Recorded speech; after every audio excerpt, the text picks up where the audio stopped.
All right, so today I've kind of got a little bit of a discussion video idea.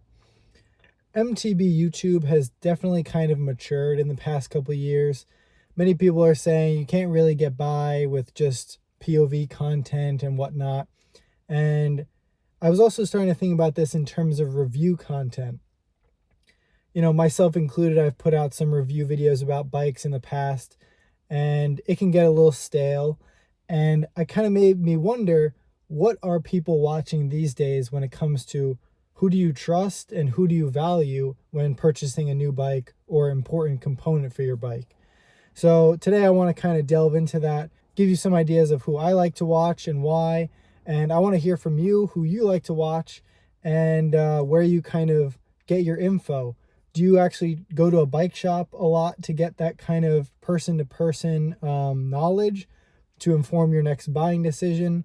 Or do you go somewhere else altogether?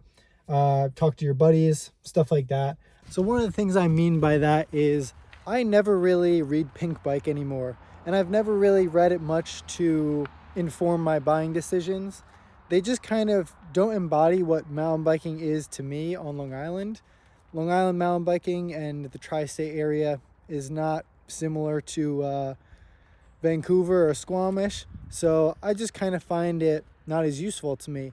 So some YouTubers like JC Trails, who's in Massachusetts, I really enjoy watching because his terrain and riding style is a lot similar to mine. But that's not to say that I don't enjoy content creators from out west, in the Pacific Northwest, California, Colorado, all that good stuff.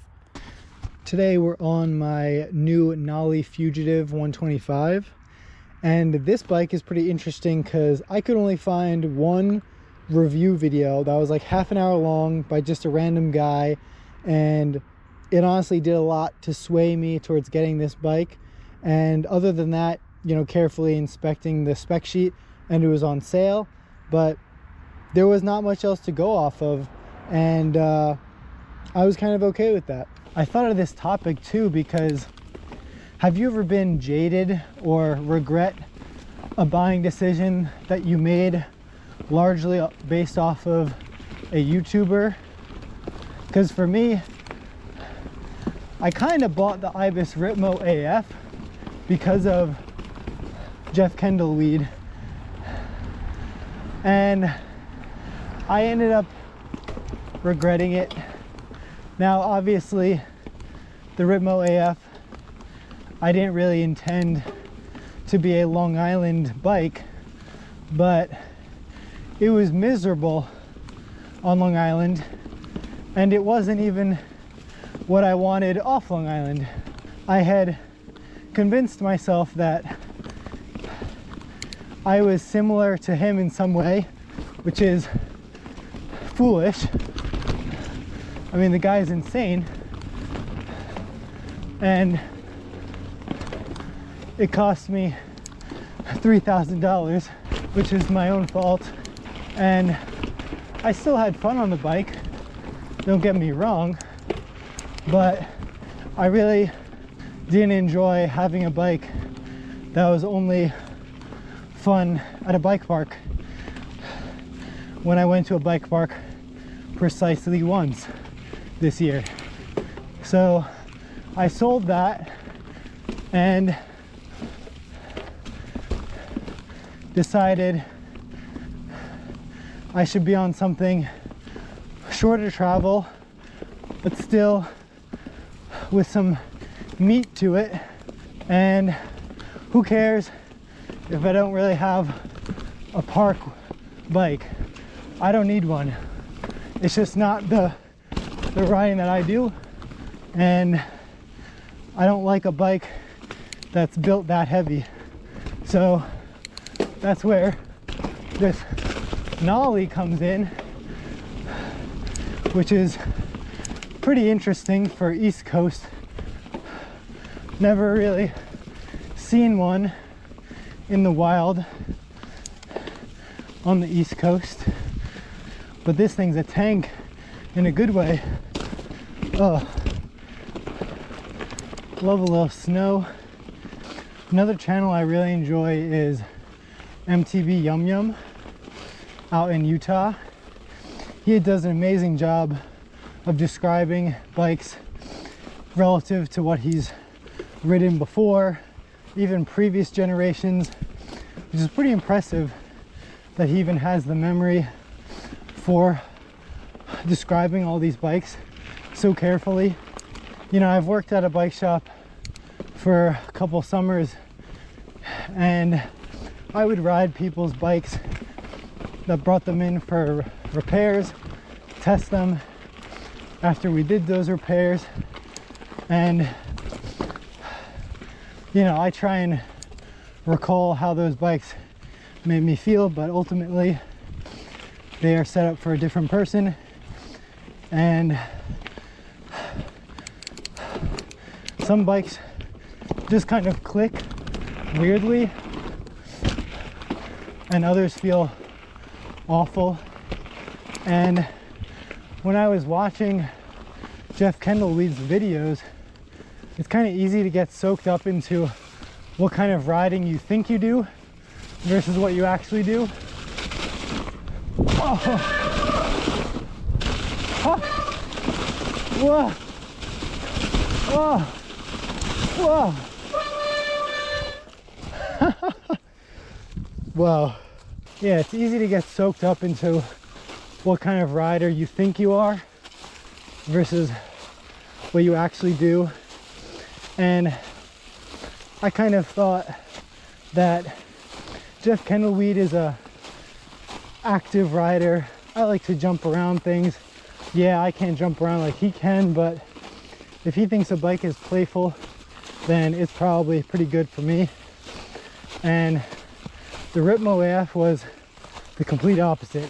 And I think you just have to be realistic with the speed of the trails you ride and the momentum you carry into features, and just be honest with yourself, because it's so hard to tell what bikes are appropriate for your riding when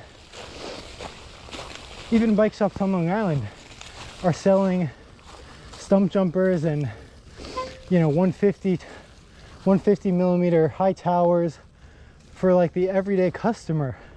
And it baffles me because nothing on Long Island warrants that kind of travel. So naturally I've become a little skeptical of these bigger YouTube channels that just pump out these reviews. And I really like Jeff Kendall-Weed. I watch him all the time, just watched him this morning. And you know, great example, he loves the Pivot Firebird. But another guy, Brian Cahill, he's a Vital MTB guy who is kind of doing his own thing with his own YouTube channel, and he hates the Pivot Firebird. He said it's damn near unrideable. And it just goes to show that even these people who are much better than I am, who are riding huge mountain stuff, disagree completely just based on their style of riding. And me as the viewer like to think that, oh, I kind of ride like Jeff, oh, I kind of ride like Brian, so where do I choose? And in all reality, I should probably be riding a Specialized Epic and just call it a day. So what are you gonna do? To my understanding, it can be a little different when, whoa, your bike shop is in a more road sort of area. On Long Island, every bike shop makes a ton of money on road riding, and there aren't really any only mountain bike kind of stores. So the salespeople there are often road bikers first and might not really mountain bike for themselves. And I see more and more people being sold like 150 mil bikes for cross-country trails. And of course, that's up to you. You can ride anything anywhere, but I just wonder how many people are getting kind of disappointed with how hefty these bikes are, especially if you can't shell out $5,000, you're gonna end up with a pretty beefy build. And it goes back to something that I said when I demoed the stump jumper at the Fat Tire Festival, or actually it's just Mountain Bike Festival, not Fat Tire anymore. But they had no specialized epics or the new chisel full suspension for that matter, when that is definitely the best kind of bike for Long Island. So it just becomes a little bit odd how, based on the content that we consume, we're all convinced we should be riding a bigger bike than we actually are. And now that I've tried a couple more bikes that are more modern geometry, 29-inch wheels, I'm like, dang, my Common Cell Meta TR from 2016 was a great Long Island bike. And I wish that the shock didn't blow out and I could find a more modern replacement. But yeah, I'm just kind of curious how other people feel, if they have had some regret, you know, watching a certain channel, reading certain articles, and deciding, oh yeah, I definitely need this bike, being convinced of it. You go to your local trails, you even go to places that are a little bit gnarlier, and you're like, this still feels like mush, or this still feels like a wagon. Why did I buy this? And you just kind of feel some remorse. So not to point at any particular outlet, you know, they are all trying to do their best with what circumstances they have, and they are far more knowledgeable than I am, but it doesn't work for everyone. You know, we all have different ideas of what mountain biking is. Our local terrain is very different, and I'm just starting to notice how many people I watch and I trust, but yet their terrain, their average ride looks nothing like mine. So why am I basing my purchases off of their advice? You know, and I know it can be hard given where you are. Maybe there aren't notable reviewers who are reviewing tons of bikes so that you get a better idea, but try and find some smaller creators. Honestly, whenever I see a small channel pop up with a decent review of their bike, I am more than willing to watch it, because chances are their riding is more similar to mine than, you know, any of these bigger channels. So I think it'll be interesting to see how, you know, the mountain bike industry is kind of plateauing in terms of research and development on the analog side of things. And I wonder how the review space will change, because I think you have to be a bit more nuanced now these days.